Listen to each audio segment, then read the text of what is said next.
ब्रह्मचैतन्य महाराज गोंदवलेकर यांनी स्थापन केलेल्या ऐतिहासिक दत्त मंदिरात श्री दत्त जयंतीचा उत्सव आज गुरुवार 4 डिसेंबर रोजी मोठ्या भक्तिभावात पार पडला। सकाळी रुद्राभिषेकानं सुरुवात झालेल्या या सोहळ्यात दिवसभर भाविकांची मोठी गर्दी पाहायला मिळाली। सायंकाळी 4:30 वाजता श्री दत्त जन्मोत्सवाचं कीर्तन पार पडलं आणि जालन्यातील हरिभक्तपरायण श्री रामदासजी आचार्य यांच्या प्रभावी प्रवचनानं उपस्थित भाविक भारावून गेले। संध्याकाळी 6 वाजता श्री दत्त जन्माची फुलं वाहण्याचा सोहळा पार पडला। त्यानंतर न्हाणी, पालना, आरती आणि 3 श्लोक पठण झाले। त्यानंतर सुखवडा प्रसादाचं वाटप करण्यात आलं। मानदेशी आवाज या चॅनलवर पाहूया हा संपूर्ण सोहळा। अनुसूयेच्या समोर दत्त रूपाने प्रकट झाले, त्याच्यावर आपण पुष्पांची उधळण करू आणि त्याची प्रार्थना करू। अवधूत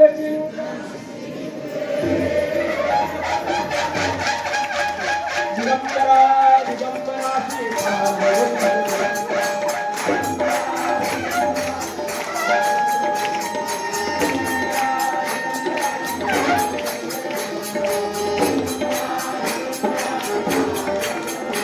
श्रीपाद वल्लभ दिगंबरा श्रीपाद वल्लभ दिगंबरा जय जय दिगंबरा दिगंबरा श्रीपाद वल्लभ जय जय दिगंबरा दिगंबरा अवधूत चिंतन श्री गुरुदेव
गंध अक्षत फूल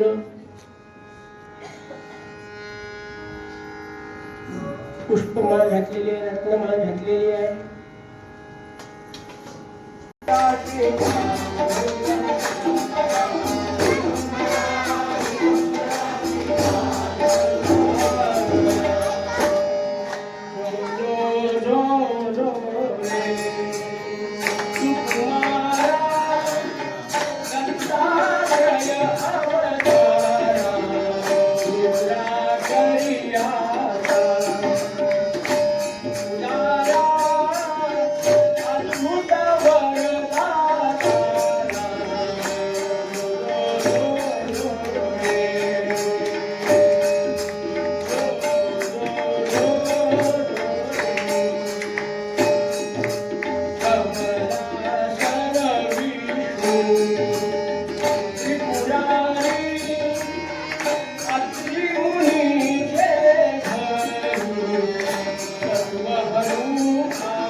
चैतन्य मूर्ती श्री अनंत कोटी